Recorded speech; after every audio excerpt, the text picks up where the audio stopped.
So the format means how does it look like when it's presented on paper.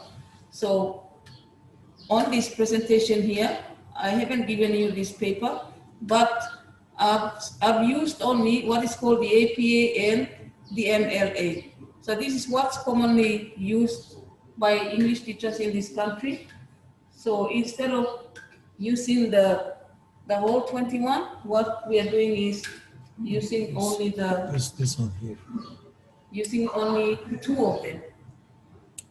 So, but you need to know, you need to understand that there are also many different kinds of formats that people use. So in case of the next level and a lecturer might ask you, present this writing to me in this format, and you wouldn't even understand what they mean by it.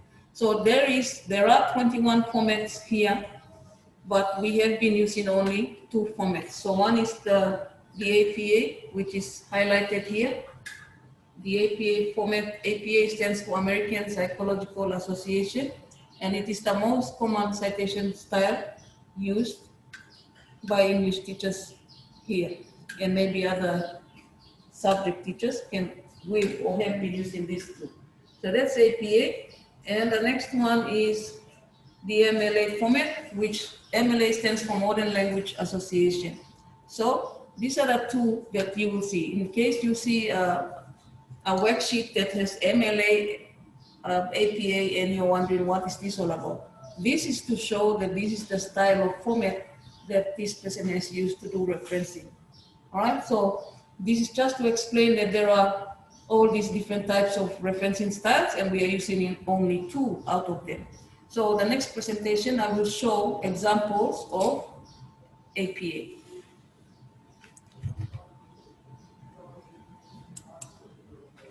Go to number 2. The list.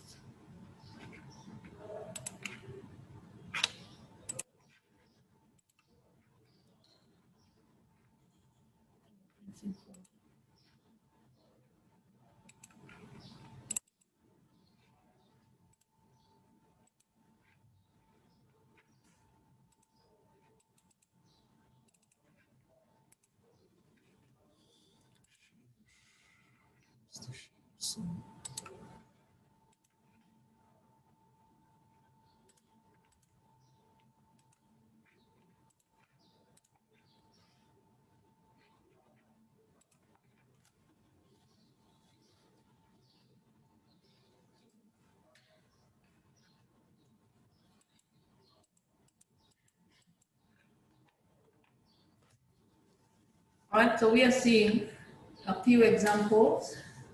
This is the APA format, APA in-text citations. So these are all the different entries. If I was to enter a source by one single author, by a single author, then this would be the ways that I would show this. So Smith is the author's surname. This is the date of publication in parenthetical reference. And then compare reaction to. In this entry, what we are seeing is the way this source information has been entered. So what you are seeing here is the author's surname and date of publication inside the parentheses. And what are we talking about? The subject is stated there, but on this entry, there is missing information, which would normally come in the form of direct quote, summary or paraphrase. All right, so these are the 3 forms in which this missing information would come in. So what they're focusing here on is only how the source information can be shown as part of the sentence in your writing. All right, this same information can also be presented this way. You can have the what the subject is, what is the source, what is the subject, and the author's name is inside the parenthetical referencing with the date of publication. So that's the first example. So here we are seeing if you're going to take information from a book that has only one author's name labeled on the cover of the book. In the second example, you're looking at a work by 2 authors. So if it's a research, for example, and these 2 authors' names are on that research, we are using that information as our source, then we use 2 of their surnames in our sentence with the date of publication in parentheses. Then we will use this signal to show what it is we will take from the source. Again, the information, the actual information from the source is not here, which usually comes in direct quote, summary, or paraphrase.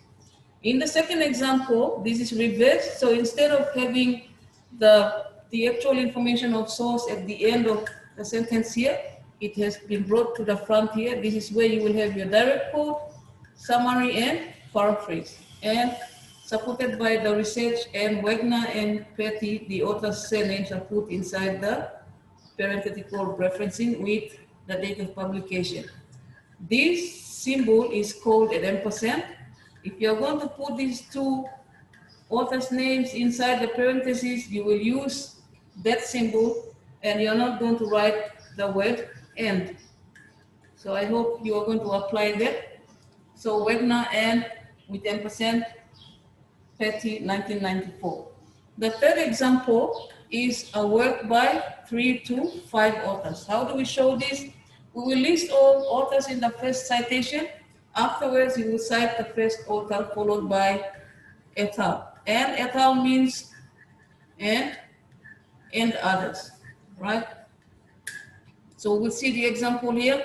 The first time we are going to mention this source, we will list all the authors' surnames, 1, 2, 3, 4, and 5, separated by the ampersand and the date of publication.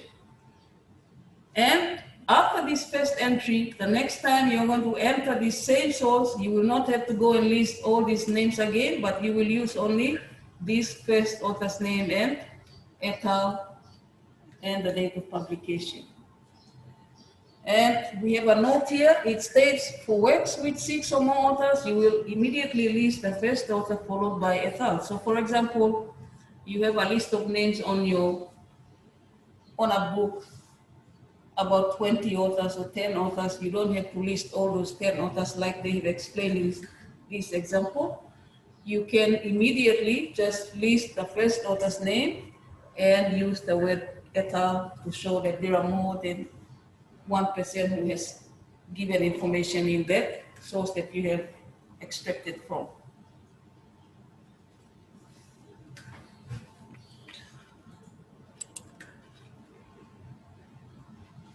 I'm still in that same slide. Sorry. I'm still working on that same. Oh, is this so? Go up. Yeah. Oh, sorry.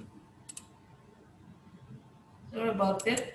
We still have some more presentation on this one. Just a second. Just a second.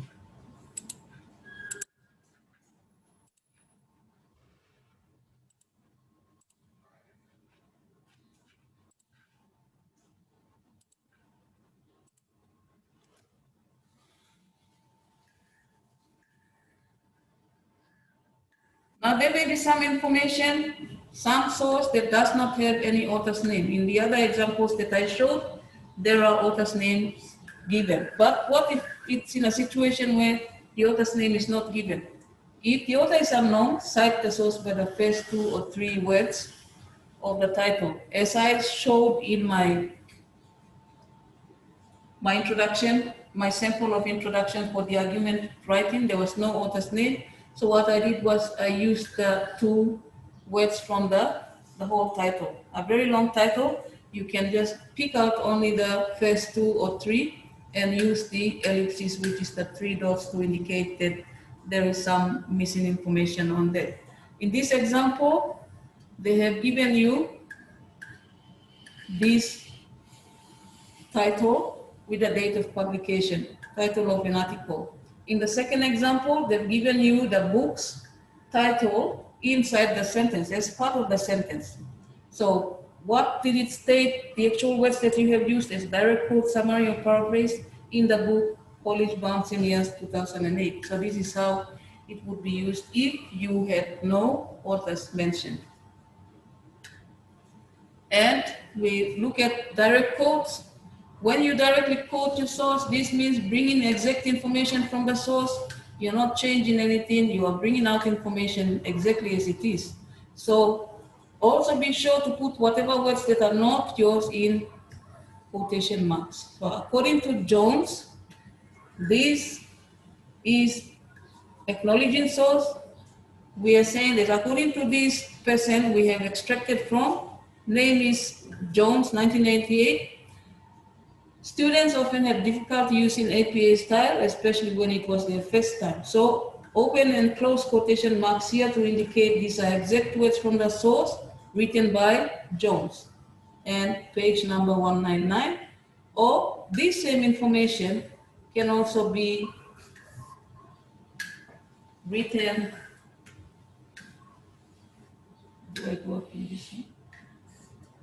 Let me take this sentence out. That's all, I think. That's all you can do? Yeah. All right, let me just read what's there. It says, she stated students often have difficulty using APA style. So in this example, they have used all the elements of the source information in there. So we have this, the author surname here. We also have the date of publication and we have the page number written in there. So you can choose to have it whichever way you want. You can have the author's name inside the sentence as part of the sentence, or you can have it as part of the parenthetical referencing. And so these are all the different ways that you can create your parenthetical reference. Let's move to the next one on the referencing.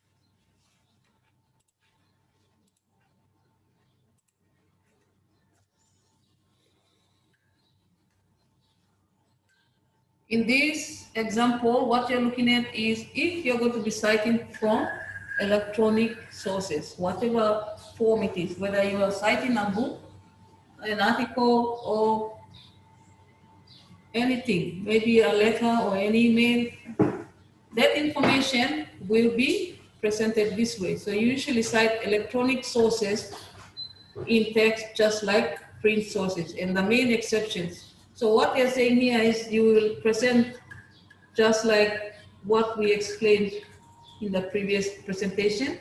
So you can have the surname and the date of publication, or surname and page number. But these are the exceptions they have that you don't find in the explanations I had previously. So if you're directly quoting from a web page or an article on a web page that does not have page numbers, you need to note the paragraph number of the quote. If there are section headings, count the paragraphs below the nearest heading. If there are no headings, count paragraphs from the top page and precede the paragraph number. So you can write down the word para, or you can use this symbol to show that this is the paragraph number. This symbol is a symbol for paragraph. So instead of writing the word paragraph, you can use that symbol to indicate that the information you have got is from an electronic source. And a lot of information that we are taking these days is from the internet. So this is what we are going to do. So if we will take information from the internet, we will show the author's surname or the date of publication and the paragraph. We will write down paragraph, or we will use this symbol. If you are simply referring to a website as an example of something, you may just put the URL in parentheses following the referring sentence. You do not have to include that reference in your bibliography.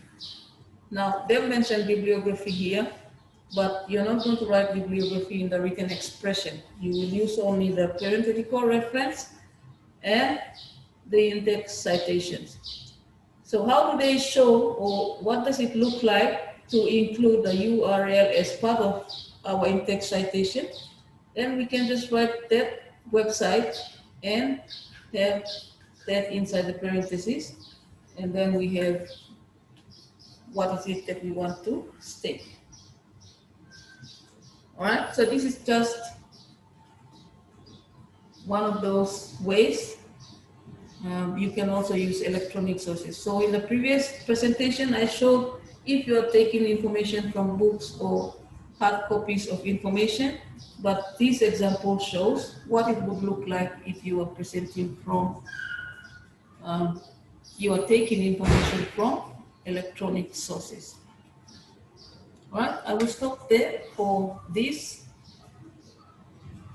Now I don't know what I'm going to do.